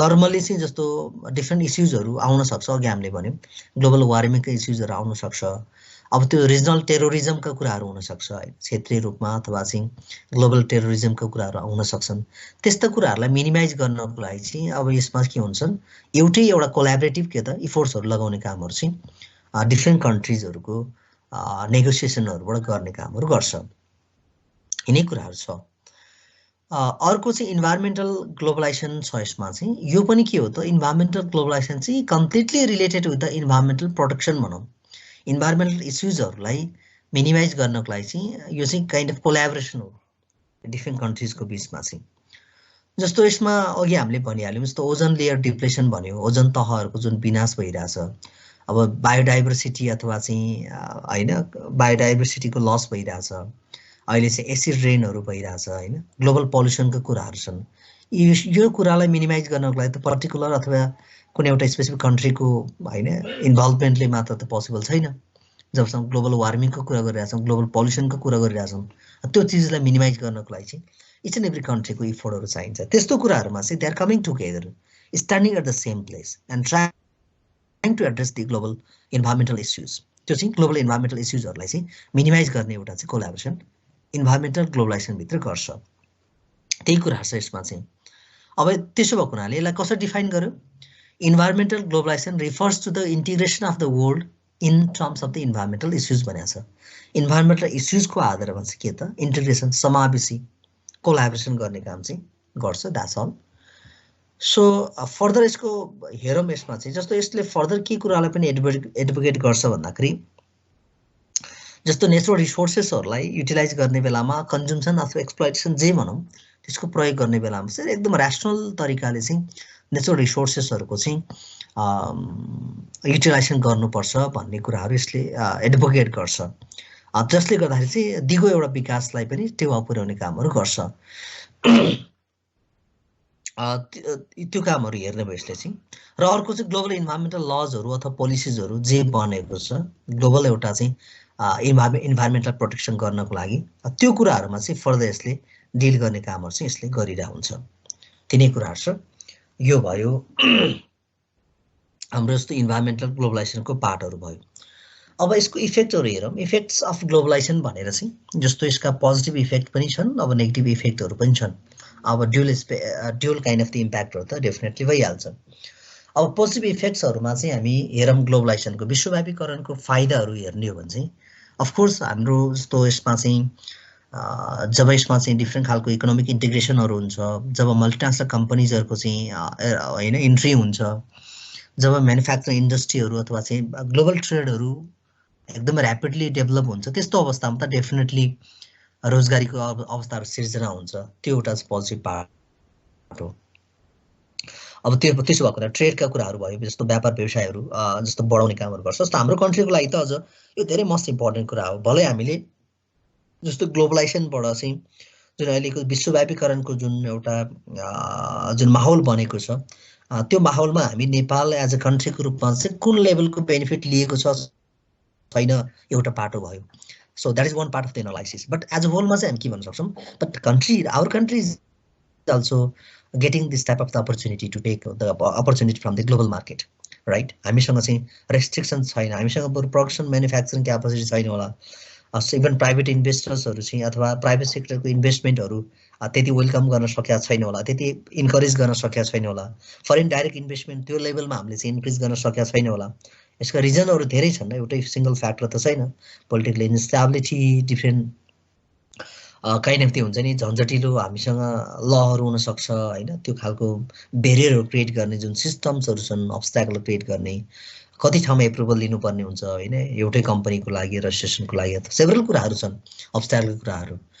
बट त्यसको बावजुद पनि हामीसँग के छन् भन्दाखेरि यसमा चाहिँ जस्तो इम्प्लोइमेन्ट रोजगारीको अवसरहरू सिर्जना गर्छ यसले चाहिँ। यद्यपि हामीले त्यति हुँदाहुँदै पनि यस्तो फरेन डाइरेक्ट इन्भेस्टमेन्टहरूलाई इन्क्रिज गराउन सक्छौँ। नेपालको पोलिसी त अझ त्यो एफडिआईलाई बढाउने भन्ने पोलिसीहरू नै छ, ट्रेडमा अथवा इन्टरनेसनल कोअपरेसनमा बढाउन सक्छ। र फर्स्टमा भनेको चाहिँ improve quality of the products and services भनेको छ। अब ग्लोबलाइजेसनकै कारणले चाहिँ क्वालिटी कसरी इम्प्रुभ हुन्छ भन्ने कुरा चाहिँ कसरी हेर्न सकिन्छ भन्दाखेरि जस्तो सामान्यतया चाहिँ जस्तो कुनै पनि कन्ट्रीको एउटा म्यानुफ्याक्चरिङ कम्पनी डोमेस्टिकभित्र मात्र सर्भ गरिरहेछ, उसले इन्टरनेसनली जाने सोचिरहेछन् भने definitely that company must have the qualitative products है। त्यो कम्पिट गर्नको लागि चाहिँ ग्लोबल मार्केटमा कम्पिट गर्नको लागि चाहिँ त्यो खालको क्वालिटी स्ट्यान्डर्ड चाहिँ चाहिन्छ। अदरवाइज मल्टिनेसनल कम्पनीजको फ्रन्टमा त्यो चाहिँ सस्टेन हुन सकिँदैन। कि त अब त्यो युनिक प्रडक्ट हुनु पऱ्यो होइन मार्केटमै, नौलो किसिमका जसको कम्पिटिटर्सै छैन अथवा एकदम लेस फ्यु कम्पिटिटर्सहरू छन्, कि त्यस्तो प्रडक्ट्स हुनुपर्छ। अदरवाइज के त भन्दाखेरि so now each and every company thinking to move to the global market so must improve their quality. हुनसक्छ स्किल ह्युमन रिसोर्सेस चाहिएला, त्यसको लागि चाहिँ म्यानुफ्याक्चरिङ इन्डस्ट्री अथवा प्रोडक्सन गर्ने इन्डस्ट्रीहरू अथवा सर्भिसेस हो भने पनि सर्भिसको प्रडक्टको क्वालिटीहरू चाहिँ हाइली सोफिस्टिकेटेड चाहियो अनि हाइली एप्रिसिएटिभ चाहियो। अदरवाइज यो त मान्छेले सिम्प्याथीले किन्दैन। हामी किन्छौँ त खरिद गर्छौँ त गर्दैनौँ पक्कै पनि मार्केटमा। जस्तो मानव कसैले ल्यापटप किनिरहेछ भने जस्तो मानव 1-1.5 लाख रुपियाँ तिरेर राम्रै ल्यापटप किन्छु भनेर किनेको ल्यापटप 2 दिनमै काम चलेन भने त्यो प्रडक्ट चाहिँ हामीले फर्केर कहिले पनि किन्दैनौँ। अब त्यो इलेक्ट्रोनिक डिभाइसेसका मात्र होइन, अरू सेभरल एक्जाम्पलहरू छन् होइन। ड्युरेबल प्रडक्ट्सहरूको कुराहरू हुनसक्छ, सस्टेनेबल कुराहरू हुनसक्छ। भनेको त क्वालिटी चाहिँ हुनुपर्छ। अब बिचरा यो कम्पनीको त किनिदिउँ न उसको सेल आउट भएन भने त हामी पक्कै जाँदैनौँ भनेको त्यो सिम्प्याथीले काम गर्दैन ग्लोबल मार्केटमा। इभन स्वदेशमा पनि त्यो गर्दैन, डोमेस्टिक मार्केटमा पनि त्यो चाहिँ पोसिबल छैन। So that's why they must improve the quality. Do or डाईको कन्डिसनमा जानुपर्छ, कि त गर कि त मर भन्ने कन्सेप्ट छ नि हाम्रो नेपाली जुन एउटा चाहिँ सेयिङहरूमा चाहिँ। कि त गर्न सक्नु पऱ्यो, सस्टेन कम्पिट गर्न सक्नु पऱ्यो। कम्पिट गर्नको लागि चाहिँ यो चाहिँ नेपालको प्रडक्ट्स होइन। जस्तो एउटा इक्जाम्पल छ, डोन्ट गेट मी रङ है, त्यो सोसाइटीबाट त्यो कल्चरबाट यहाँ कोही हुनुहुन्छ भने चाहिँ जस्तो बौद्धनाथ एरियातिर म भिजिट गर्थेँ। अब त्यहाँ चाहिँ जस्तो त्यहाँ यहाँलाई थाहा होला त्यो एउटा चाहिँ अहिले त टुरिज्म बिजनेसहरू एकदमै ध्वस्त भएको छ। अहिले त पोसिबल भएन, जस्तो ठमेल एरिया भयो यहाँहरूलाई धेरै नजिकको लोकेसन। अनि अर्को बौद्धनाथ एरियाहरू भयो। त्यहाँ चाहिँ जस्तो एउटा चाहिँ ह्यान्डिक्राफ्टको प्रडक्ट्सहरू बेच्छन्। त्यसमध्येमा पनि ह्यान्डिक्राफ्टको प्रडक्ट मध्येमा एउटा थाङ्का भन्ने एउटा पेन्टिङ छ हाम्रो, जस्तो ट्रेडिसनसँग त्यो कल्चरसँग रिलेटेड एउटा चाहिँ आर्ट भयो। त्यो चाहिँ हातले नै लेख्ने काम गर्छ। सो त्यहाँको जस्तो एक दुईजना सेलरहरूले चाहिँ अथवा चाहिँ जस्तो व्यापारीहरूले चाहिँ त्यो प्रडक्ट्सलाई चाहिँ त्यो थाङ्का आर्ट भन्ने चाहिँ टिबेटका मान्छेले चाहिँ त्यो चाहिँ लेखेको हो भनेर इभन त्यो फरेनरहरूलाई चाहिँ सेल आउट गरेको मैले आफ्नै आँखाले देखेको छु र कानले सुनेको छु। भनेको के त भन्दाखेरि अब सबै बिजनेस त्यो उनीहरूले के गरे, किन चाहिँ त्यसो भनिरहेको छ। यद्यपि त्यो नेपालीहरूले नै बनाएको, आइएम श्योर, आइएम 500% श्योर कि त्यो चाहिँ लोकल पिपलहरूले नै बनाएको छ। I have seen the different factories होइन, त्यसको म्यानुफ्याक्चरिङ गर्ने फ्याक्ट्रीहरू, आर्ट ग्यालरीहरू मैले देखाएको छु। यहीँ नै यहीँको लोकल मान्छेले उत्पादन गर्छ, यहीँको मान्छे लेख्छ। तर त्यहाँ चाहिँ उनीहरूले त्यसो भनेर सेल आउट गर्नुको अर्थ चाहिँ के रहेछ भन्दाखेरि, so Tibetan people made this अथवा हुन्छ नि आर्ट, एन्ड सो अफकोर्स उनीहरूले चाहिँ so there is the contribution of the Tibetan people to create this type of त्यो हुन्छ नि वन्डरफुल आर्ट अथवा पेन्टिङ भनेर चाहिँ उनीहरूले एडभर्टिजमेन्ट गरिरहेको हुँदो रहेछ। सो यसको एउटै मात्र सिङ्गल रिजन भनेको चाहिँ अब हुन्छ नि to get the sympathy from the बायर्सलाई चाहिँ त्यो चाहिँ जस्तो हुन्छ नि ट्रिट गर्ने अथवा चाहिँ हुन्छ मन पगाल्ने भन्छ नि हाम्रो नेपाली भाषामा चाहिँ दया पगाल्ने। टिबेटन भनेपछि त रिफ्युजी हुन्छन्, रिफ्युजीले बनाएको painting, those are coming to the Nepal as a refugee, so they made this products भनिसके पछाडि चाहिँ के हुने भयो। अब जस्तो अब अझ कतिसम्म पनि भनेको एडभर्टाइजमेन्ट गरेको पाइयो भने, इफ यु हुन्छ नि purchase this type of products from my shop अथवा फ्रम माई हुन्छ नि factory, and so the money directly goes to the hand of the refugee भनेर टिबेटन रेफ्युजीहरूको हातमा चाहिँ पैसा जान्छ, उनीहरूको लाइफस्टाइल चेन्ज हुन्छ भनेर पनि एडभर्टाइजमेन्ट गरिरहेको देख्छु। भने द्याट इज टोटली त के त अनफेयर बिजनेस। हाम्रो बिजनेसको कन्सेप्टमा त डिस्कसन गर्दाखेरि द्याट इज टोटली के त काइन्ड अफ डिस्ट्रक्सन टाइपको बिजनेस हो। कसैको नामलाई बेचेर, सिम्प्याथीलाई बेचेर त्यो चाहिँ अरूले बेनिफिट लिने कामहरू गर्यो। जस्तो कहिलेकाहीँ हाम्रो जस्तो तराई बेलतिर जस्तो अथवा विभिन्न ठाउँहरूमा चाहिँ जस्तो अहिले बर्सातको समयमा त हुन्छ नि डेफिनेटली बाढी पहिरो जाने हुन्छन्, यो दुःखद घटना हो। तर त्यस्तै त्यसमा चाहिँ जस्तो बौद्धनाथ एरियामा मैले देखेको छु, त्यहाँ चाहिँ जस्तो बाढी पीडितहरूलाई भनेर पैसा जस्तो पोहोर पराएर अहिलेसम्म भएन लकडाउनमा, त्यहाँ चाहिँ त्यो ठाउँ यस्तो ठाउँ हो रिलिजियस प्लेस भनेको, त्यो चाहे पशुपतिमा गओस्, गएर कलेक्सन गरोस् अथवा बौद्धनाथ एरियामा, यति धेरै त्यो तपाईँलाई हेर्नु भने अचम्म लाग्छ। त्यो बोराबाट उठायो भने 2-3 बोरा हुन्छ होला हजारको भइरहेको थियो, करोडौँ उठ्थ्यो होला। त्यो सानो चान्सुन पैसाहरू पनि हुन्छन्। त्यसमा चाहिँ यति धेरै डङ्गुर पैसाहरू चाहिँ कलेक्सन भएको हुन्छ, कपडाहरू कलेक्सन भएको हुन्छ। तर त्यो साँच्चै त्यो रियल प्रब्लम फेस गरेको मान्छेलाई पुग्छ पुग्दैन भन्ने कुरा चाहिँ क्वेसनेबल हो। भनेपछि त्यसमा बिचमा एजेन्टहरूले काम गर्ने गरेर पनि त्यसरी चाहिँ बिचमा बेनिफिट उठाइरहेको हुन्छ। भनेको let's go back to the previous discussion. मैले सिम्पली कहाँनिर मात्र जोड्न खोजेको भनेको आजको 21st सेन्चुरीको बिजनेस भनेको सिम्प्याथीले चल्दैन होइन, कसैलाई चाहिँ एउटा फेक मार्केटिङ गरेर चल्दैन होइन। मेरो प्रडक्ट नराम्रो छ तर मैले राम्रो भनिदियो भने चल्छ भन्ने कन्सेप्टले चाहिँ चल्दैन। यहाँले मार्केटिङ कन्सेप्टहरू यति धेरै फर्स्ट सेमेस्टरमा पढ्नु भएको छ होइन, मोडर्न मार्केटिङको कन्सेप्टहरू, इभन ग्रिन मार्केटिङको कन्सेप्टहरू यहाँले पढिसक्नु भएको छ। इभन पोस्ट सेल सर्भिसका कन्सेप्टहरू अथवा मोडर्न मार्केटिङ कन्सेप्टहरू पढ्नु भएको छ। जस्तो पहिला चाहिँ यहाँलाई अवगत नै छ, मैले जे प्रोडक्सन गरेँ त्यो चाहिँ मजाले बिक्छ बजारमा भन्ने कन्सेप्ट थियो। तर नो, आजको दिनमा त्यो हुँदैन। जे कस्टमर चाहन्छ त्यही कुरा चाहिँ के हुन्छ, उत्पादन गर्नुपर्छ भन्ने कन्सेप्ट चाहिँ मोडर्न मार्केटिङ कन्सेप्टले भन्छ। द्याट्स वाइ इम्प्रुभ क्वालिटी पनि के हो त एउटा चाहिँ कन्ट्रिब्युसन पनि हो। अब जसले इम्प्रुभ गर्न सक्छ, ग्लोबलाइजेसन कन्ट्रिब्युसन भनौँ न, ग्लोबलाइजेसन कन्सेप्टमा गइसकेपछि जसले इम्प्रुभ गर्न सक्छ मार्केटमा सस्टेन हुने भयो। जसले सर्भिस अथवा प्रडक्टको क्वालिटी इम्प्रुभ गर्न सक्दैन त्यो चाहिँ अब एक्जिट हुने चान्सेसहरू भइहाल्यो।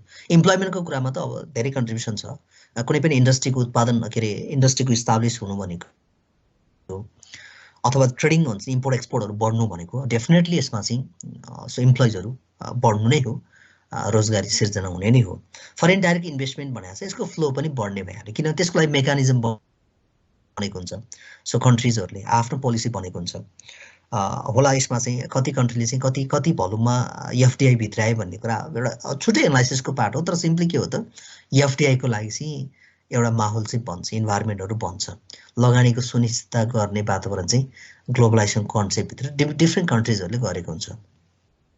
ट्रेडमा ग्रोथ हुन्छ, अब यसलाई भन्नै परेन। इन्टरनेसनल कोअपरेसन त डेफिनेटली भइहाल्यो। यो खालको पोजिटिभ एस्पेक्टहरू पोजिटिभ कन्ट्रिब्युसनहरू चाहिँ हुन्छ। अब त्यति मात्र होइन, फेरि अब त्यति हुँदाहुँदै पनि ग्लोबलाइजेसनले सधैँभरि चाहिँ फाइदा दिन्छ भन्ने पनि रहन्छ। देयर इज नो मेरिटली द के त positive aspect of the globalisation, but also there is the negative effect of the globalization. So they are such as the loss of national sovereignty. And राष्ट्रिय जुन नेसनल इन्ट्रेस्टहरु नै के हुन्छ normally चाहिँ गुमाउनु पर्ने अवस्था हुन सक्छ। जस्तो अब यसमा चाहिँ जस्तो हामीले WTO को कुरा किन नगरौँ, अरु रिजनल इकोनोमिक ब्लक्सकै कुरा किन नगरौँ, जस्तो हामी क्षेत्रीय संगठनकै कुरा किन नगरौँ, त्यहाँ चाहिँ अलिकति रिच कन्ट्रीहरुले चाहिँ नर्मली आफ्नो इन्ट्रेस्टहरु घुसाउने हुन्छन्।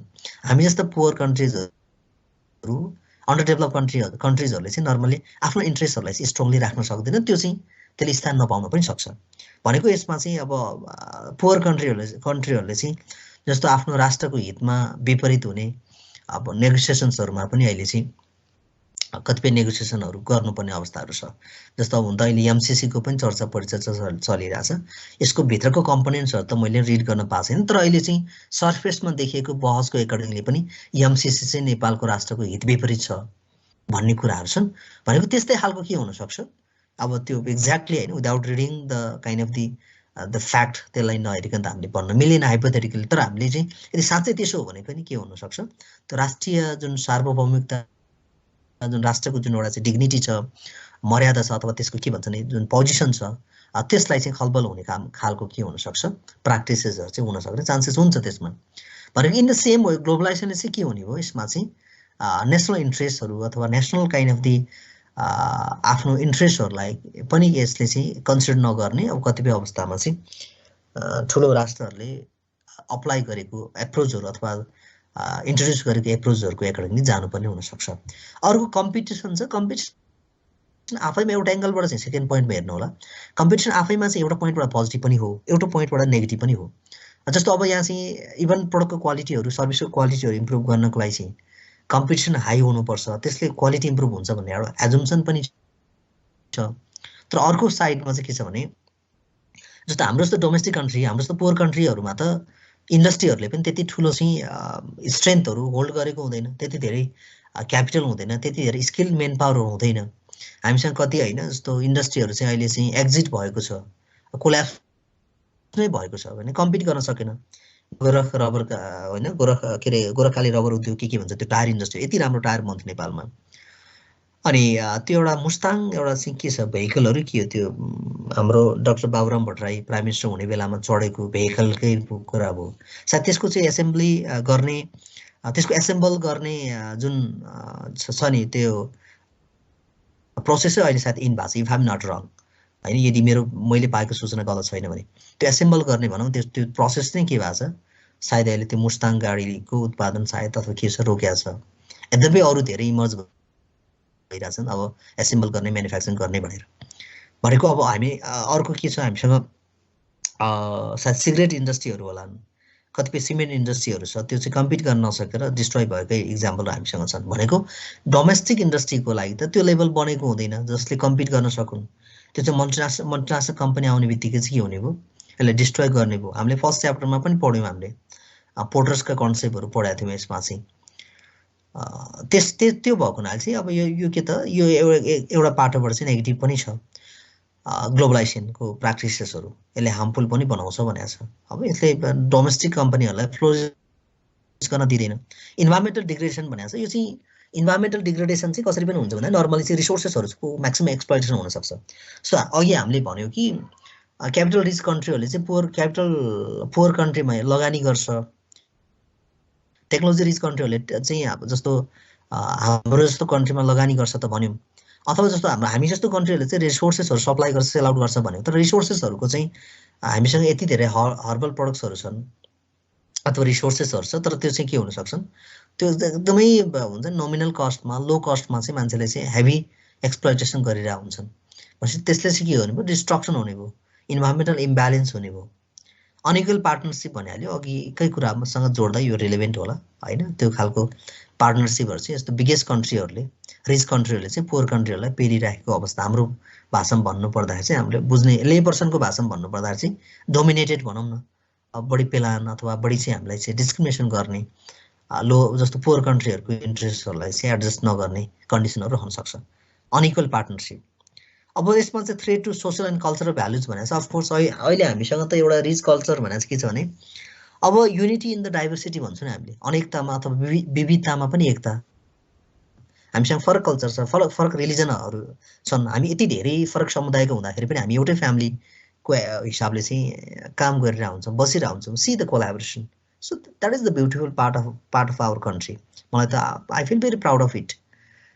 त्यस्तै चाहिँ हाम्रो के भएको छ, त्यो हुन्छ नि 123 वटा त ल्याङ्ग्वेजहरू बोल्छन् भनेको, 123 वटा भन्दा बढी चाहिँ के हो त समुदाय हामीसँग छ भनेको अर्थ हामीसँग त्यति धेरै कल्चर, त्यति धेरै काइन्ड अफ दि ट्रेडिसन हुँदा पनि हामीसँग चाहिँ इन्टिग्रेसन अथवा चाहिँ त्यो युनिफर्मिटी अथवा चाहिँ के त एकताबद्ध छौँ हामी।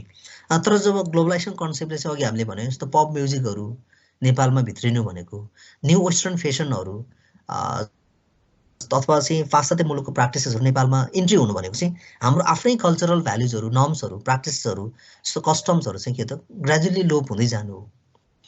त्यसो भएको हुनाले जस्तो हामीसँग युथहरूमा चाहिँ त्यो खालको ट्रेडिसनलाई होइन बचाउनै पर्छ भन्ने भन्दा पनि आफूले टाइम अनुकूल चल्ने हेबिटहरू विकास हुन्छ। त्यसले गर्दाखेरि चाहिँ फेसनहरूमा, ट्रेडिसनहरूमा, इभन टेस्ट प्रेफरेन्सेसहरूमा चेन्जेस आउन सक्छ। त्यो चाहिँ ग्लोबलाइजेसनको नेगेटिभ इम्प्याक्ट हो, जसले गर्दाखेरि चाहिँ सोसियो कल्चरल एस्पेक्टहरू चाहिँ ग्रेजुअली अब यो चाहिँ क्रमिक रूपमा हराउँदै जाने, लोप हुँदै जाने अवस्था रहन सक्छ। ओके, यही कुराहरू इफेक्टको रूपमा हामीले डिस्कसन गऱ्यौँ। मैले आजलाई यति नै गरेँ, बाँकी काम चाहिँ हामी नेक्स्ट विकमा, नेक्स्ट क्लासमा चाहिँ डिस्कसन गरौँला। Okay, this much for today. Thanks for watching.